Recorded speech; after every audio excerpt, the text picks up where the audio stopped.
Fisioterapi muskuloskeletal atau ortopedik bertujuan untuk mendiagnosis dan menangani gangguan muskuloskeletal. Beberapa modalitas yang dipergunakan meliputi exercise terapi berupa latihan kekuatan, kontrol, fleksibilitas dan ketahanan, manual terapi, soft tissue massage, krioterapi, heat terapi, iontoforesis, ponaferesis, dan elektroterapi. Gangguan muskuloskeletal yang dapat terjadi pada anak secara kongenital, yang terjadi pada proses kelahiran, yang dapat ditangani dengan fisioterapi antara lain keterlambatan perkembangan cerebral palsy, distrofi otot, skoliosis, nyeri, dan kelemahan otot tungkai. Cedera neuromuskuloskeletal akut sering ditandai dengan tanda-tanda kardinal radang seperti kemerahan atau rubor panas atau kalor, benjolan atau tumor, nyeri atau dolor, dan penurunan fungsi atau function leisa. Dua kondisi terakhir berupa nyeri dan penurunan fungsi ini dan sering menjadi penyebab utama seseorang mencari pertolongan medis. Nyeri merupakan pengalaman sensoris yang tidak menyenangkan yang berkaitan dengan kerusakan fisiologis jaringan. Walaupun demikian, nyeri dapat pula dicetuskan oleh pengalaman psikologis yang tidak menyenangkan. Fisioterapi terutama ditujukan untuk mengatasi nyeri yang disebabkan oleh gangguan fisiologis. Aspek fisiologis yang sering menyertai nyeri adalah kerusakan jaringan, pengurangan jangkauan gerak atau range of motion, radang atau inflamasi, anoksia, iskemia atau gangguan aliran darah, serta pembengkakan atau edema. Jangkauan gerak atau range of motion atau ROM merupakan istilah yang dipergunakan untuk menggambarkan jarak dan arah gerak suatu area persendian dalam tubuh. Penurunan ROM dapat diakibatkan oleh cedera maupun dapat pula disebabkan oleh proses penuaan. Ketika gangguan persendian sampai pada tahap kronis, misalnya pada nyeri punggung bawah, pengurangan ROM secara alamiah dilakukan oleh tubuh untuk mengurangi rasa nyeri, menghindari kerusakan lebih lanjut, menjaga agar jaringan yang sedang diupayakan penyembuhannya tersebut tidak mengalami tekanan fisik yang berat yang dimaksudkan untuk mempercepat proses penyembuhan. Walaupun demikian, apabila pengurangan ROM ini berlangsung dalam jangka waktu yang lama sedangkan proses penyembuhan tidak terjadi secara sempurna, dapat terjadi hal-hal yang tidak diinginkan seperti terjadinya kelainan gerak yang permanen.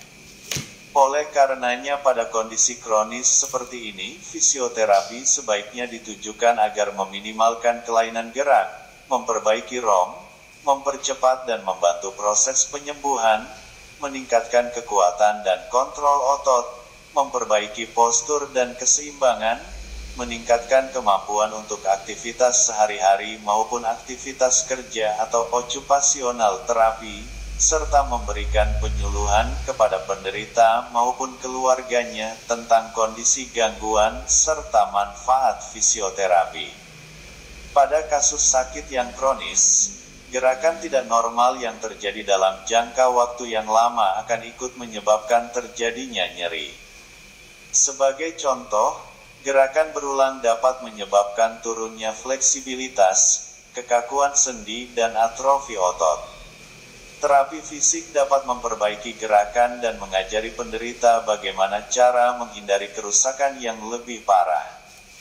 Beberapa keadaan yang dapat diatasi dengan fisioterapi antara lain adalah 1. Nyeri punggung. Nyeri punggung merupakan gangguan yang sering memerlukan penanganan fisioterapi.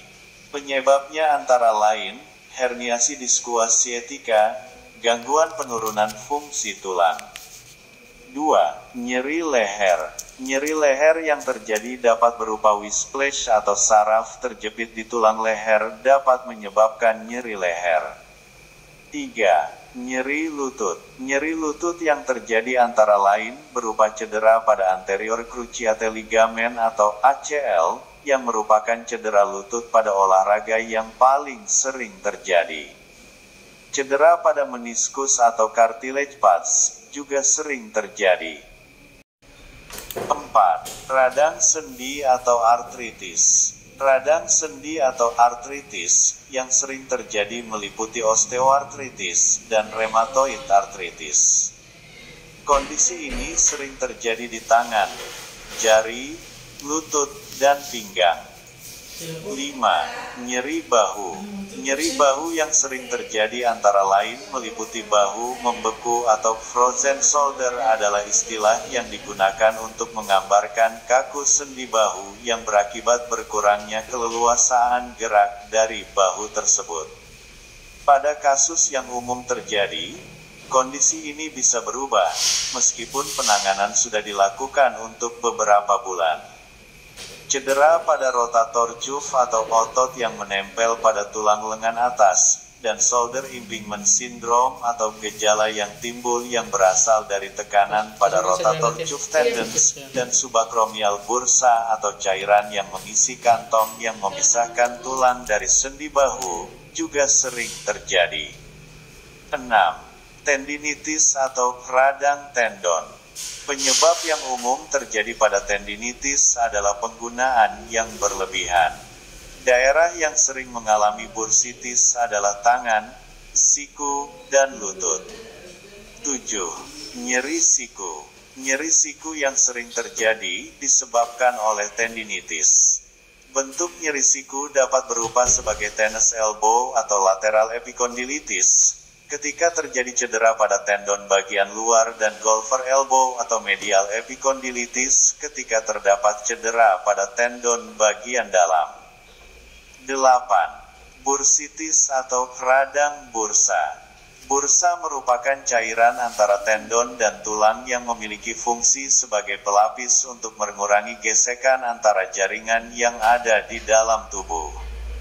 Terdapat 160 bursa di dalam tubuh, letaknya terdapat pada sekitar lengan, siku, punggung, dan lutut. Biasanya bursitis terletak di lengan.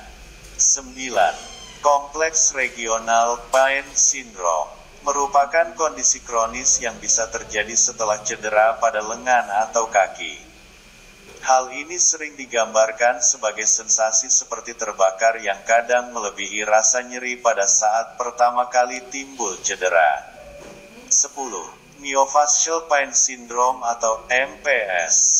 MPS merupakan sebuah kondisi kronis yang berefek pada fascia atau jaringan penghubung yang melindungi otot, bisa berupa otot atau kumpulan otot. Hal ini biasa disebabkan oleh adanya cedera atau tarikan yang berlebihan pada beberapa daerah di sekitar tubuh. 11. Gangguan sendi temporomandibular atau sendi rahang. Sendi temporomandibular menghubungkan rahang bawah dengan tengkorak. Sendi ini lebih banyak digunakan daripada sendi yang lainnya pada tubuh sehingga sering mengalami gangguan.